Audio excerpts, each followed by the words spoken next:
Hi everyone and welcome back. Today we will talk about relative atomic mass.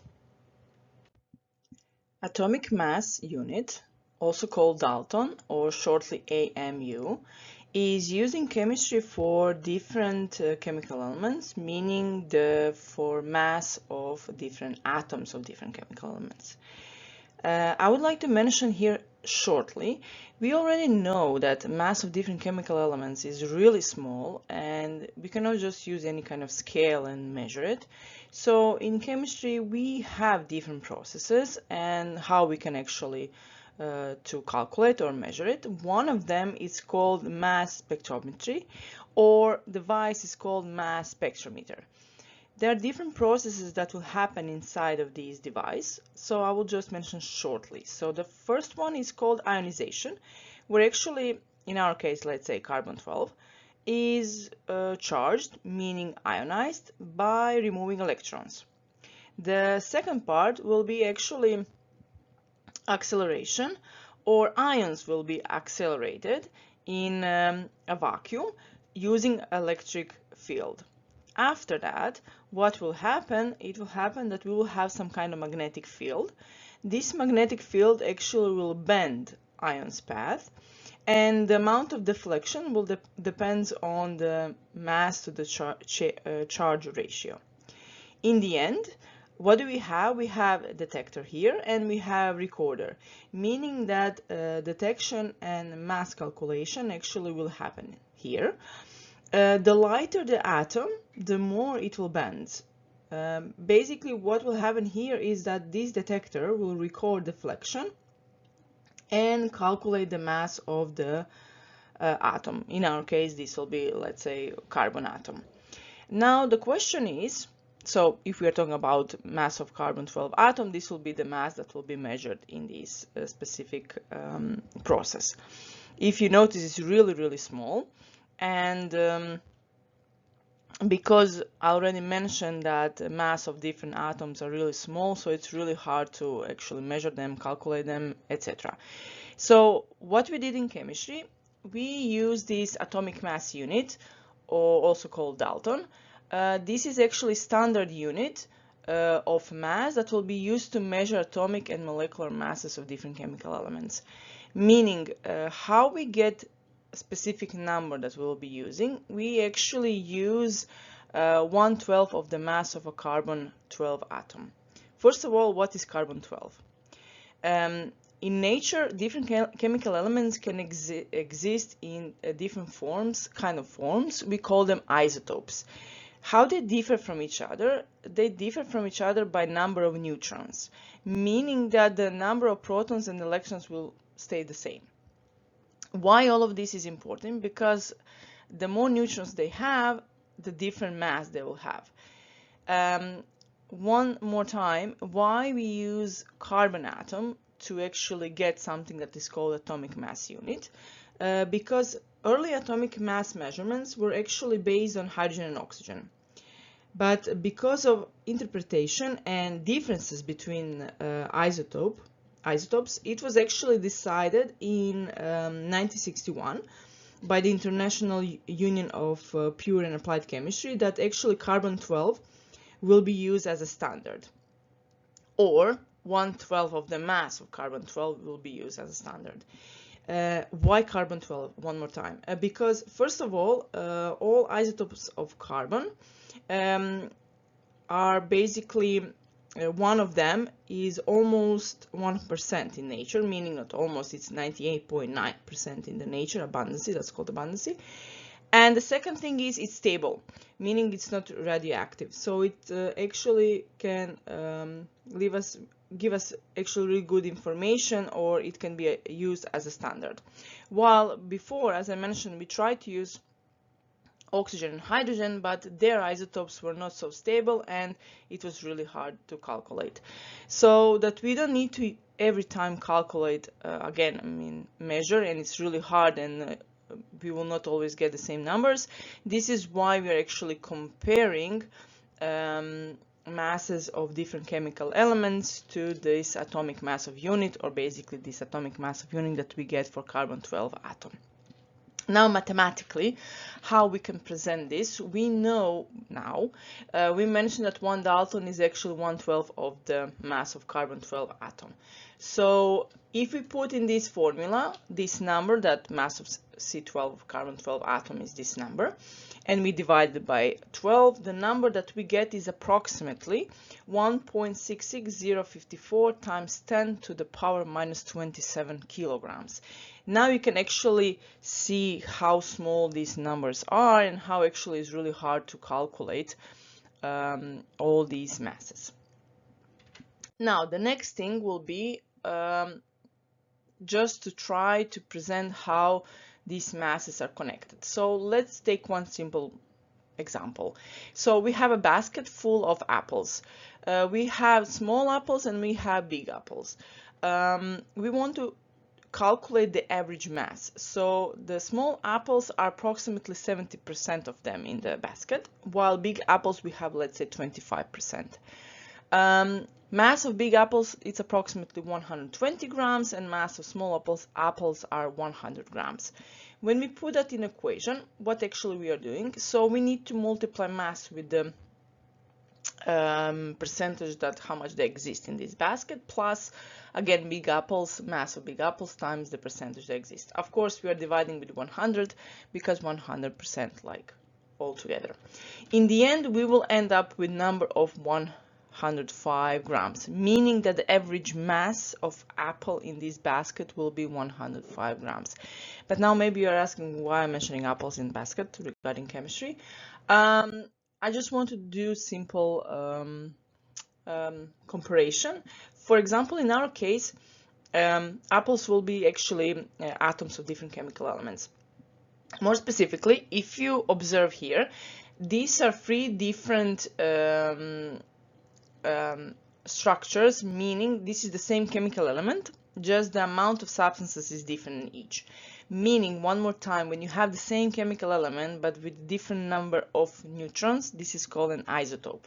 Meaning, if you observe this pink circle, that is the dot that is going around, is actually electron. You have 1 in the first one, 1 in the second, and third in the third one also 1. Then when you observe the middle part, nucleus, this red dot is actually representing a proton. So in first one you have 1, in second one you also have 1, and in third one you also have 1. Then this purple one will be actually neutrons. If you notice, the first one doesn't have any dots, so doesn't have any neutron. This is specific for hydrogen. Then the second one has 1 neutron, and the third one will have 2 neutrons. The point of the story, they're still the same chemical element, just with a different number of neutrons. Meaning this number of neutrons will actually affect the size or the mass of the atom. Meaning, in this specific case, this third one actually will have the biggest mass compared with, let's say, the first one or the second one. How all of this is connected with apples and chemistry and mass, etc. So in this table, you can notice again these 3 different hydrogen atoms. You can notice that the mass of these 3 hydrogen atoms is different. So this one was the one with no neutrons. This one had 1 neutron in the nucleus, and this one had 2 neutrons. If you notice, the mass will increase how the number of neutrons increases. Now, this part here is percentage, or how they exist in nature. So abundance is actually how this, in what percentage this type of chemical element will actually exist in nature. If you notice, the most we have 1 without any neutron inside, then the second one you have slightly, and the third one usually we don't consider because it's radioactive, it's not stable. Meaning that when we do calculations, we don't consider this one. I mean, we are not putting this number in as a part of our calculation. So how apples and this part are connected. Again, we want to find out the average mass of this hydrogen atom. So again, we will do the same thing. Just here we don't have mass in grams, and we don't have a basket. We are talking about how they exist outside of the basket, meaning in a real world, but the procedure is the same. So the first one, what we take the mass. of the first one times the how exists in nature, the percentage, plus the second one times again the percentage how abundancy is in nature, divided with 100 because 100%. The third one, as we mentioned, we will not consider because usually we are ignoring this one in calculation, and this is one of the reasons from the beginning that I mentioned why we are not using hydrogen as a standard, because of this specific case. It's really hard to calculate and then compare with other chemical elements. In the end, we will end up with calculation of 1.0079 Daltons, meaning that the average mass of hydrogen atom will be 1.0079 Daltons. The next step, what we can do, we can actually calculate it in kilograms. How we do that? We already know that 1 Dalton is 1.66054 times 10 to the power minus 27 kilograms. We mentioned that before. So if you multiply these two numbers, you will get 1.6737 times 10 to the power minus 27 kilograms. Usually in chemistry, we don't use these kilograms or grams because these are really small numbers. Usually we use number and we just put Dalton. This is why we are comparing, because they are really, really small numbers. Then the next one is relative atomic mass. Relative atomic mass, the symbol is capital A and small r. This one is actually a number without measuring unit because it's relative. You're comparing with something. So this number, you are actually comparing the mass of the chemical element with atomic mass unit or Dalton. So as we mentioned one more time, here is how much is Dalton, and this is mathematically shown actually this definition here. So relative atomic mass is actually the number that will compare the mass of the element with Dalton. We will use one example from task before. So we had mass of hydrogen and how much was actually the average mass of hydrogen, 1.0079 Dalton.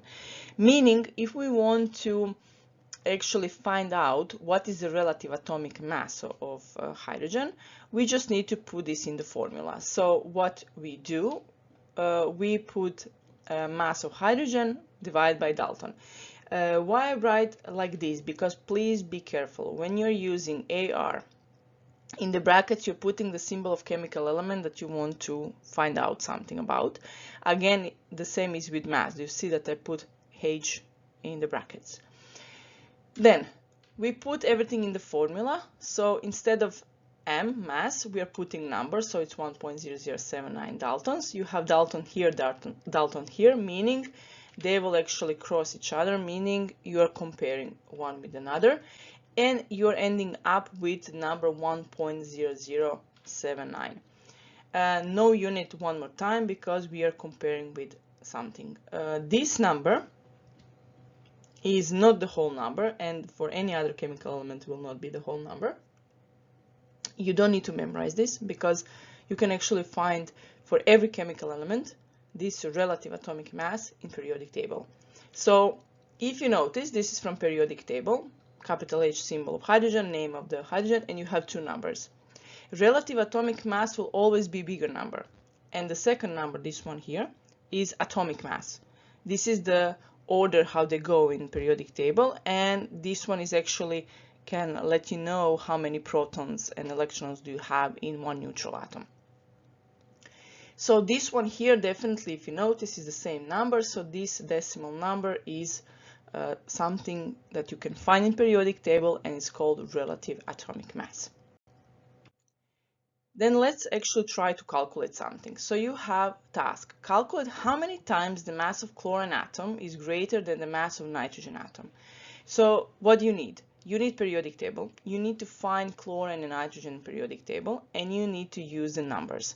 So you already know that relative atomic mass symbol is AR. In the bracket you put for the chlorine and separately for nitrogen. The numbers you're taking from periodic table. So if you notice here, chlorine 35.45, so we wrote like this. Nitrogen 14.007, we wrote like this. This is the info that you can take from periodic table. After that, underline and write what you need to find out. Why put mass of chlorine over mass of nitrogen? Because here it says how many times the mass of chlorine is greater than the mass of nitrogen. So you need to divide these two numbers. The next step, you need to consider which formula actually is connected to the mass and AR. We already mentioned that mass is equal to AR times Dalton. So in this equation, what you can do, instead of this mass, you're just writing how we can calculate all of this, meaning that mass is equal AR times Dalton. So you're putting AR of chlorine times Dalton, and under is AR of nitrogen times Dalton. Then the next step, you're using the numbers of AR. So AR of chlorine, we already mentioned, is 35.45. You write it here. Nitrogen is 14.007. So you can find it here. Why do you don't have any unit here? Because Dalton up and down, meaning it will cross each other, and you will end up, when you divide these two numbers, 2.53. What is the meaning of this 2.53? It's meaning that the chlorine atom is 2.5 times greater in mass than, bigger than nitrogen atom. Then let's try one more task. Calculate the mass of the sodium atom in Daltons. Again, you need periodic table, you need to find out where is sodium periodic table, and you need to check which number is actually relative atomic mass. So when you find sodium in periodic table, you see two numbers. We said always bigger number is relative atomic mass. You will not round it up. You use how it is in periodic table. So symbol AR brackets NA equals 22.990, like it's here. Next, what I need to find out? I need to calculate mass of the sodium. So M, symbol for mass, in the bracket, symbol of element that you need to find out, and question mark. After that, chemical formula. So mass is equal to AR times Dalton. Then you're putting everything in the formula. So you know that AR of sodium is 22.990 times Dalton. This is your task, finished task. You solved everything. If in some examples you will have calculate the mass of sodium atom in kilograms, then you need to use the number that we mentioned before. So you know that 1 Dalton is 1.66054 times 10 to the power minus 27 kilogram. So you need to use that number instead of this dA. You just put in the formula.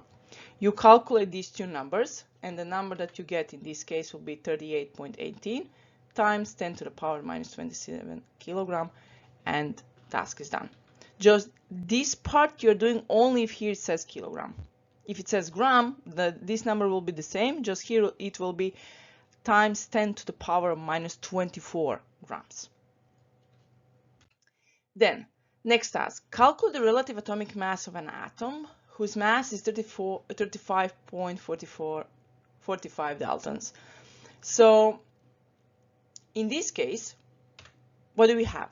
We don't know which chemical element is. We know the relative atomic mass. That we need to calculate the relative atomic mass. We have info that mass is 35.45 Daltons. So this is the reason why I put X. Let's say that we don't know which chemical element it is. After that, what we need to find out? AR of, again, an element that we don't know which one it is, so I put X. Then you write the formula. AR times Dalton is actually mass. And because you have mass and you need to find out AR, so you need to convert formula in the way how you can use it. So AR that you need is equal mass over Dalton. Instead of mass over Dalton, you're putting numbers. So for mass is 35.45 Daltons over Daltons. 2 Daltons, it will cross each other, and you are ending up with number 35.45. If this is the whole task, you're done here. If in the task they ask you, find me actually that chemical element that will actually have this relative atomic mass, then you need your periodic table. You need to check in periodic table which chemical element will have this number. In our case, when you check periodic table, that will be chlorine. You can check here. So actually chlorine is the one that will have relative atomic mass 35.45. And the final task, the relative atomic mass of sulfur is 32.07. calculate the average mass of one sulfur atom and the average mass of 8 sulfur atoms, and you need to express it in Daltons, meaning no kilograms and grams, you just leave it the A when you calculate. Let's see what do we have. So AR of sulfur, 32.07. And now what we need to find out, mass of one sulfur atom and mass of 8 sulfur atoms. This is why I put S and here 8S. Next thing what we should do, write the formula. We know that mass is equal to AR times Dalton. Then for the first one, AR for one sulfur atom is 32.07. So when you put it in the formula, answer will be 32.07 Dalton. Next step, for 8 sulfur atoms. This is how you're putting in the formula. So you need to times AR of one sulfur atom with 8, because this number is representing only one atom, and you have 8 of them, so you need to multiply with 8. In the formula, it will look like this, 8 times 32.07 times Dalton. When you multiply, the number that you get is actually 256.56 times Dalton. And your task is finished. Good luck, everyone. I hope this was helpful.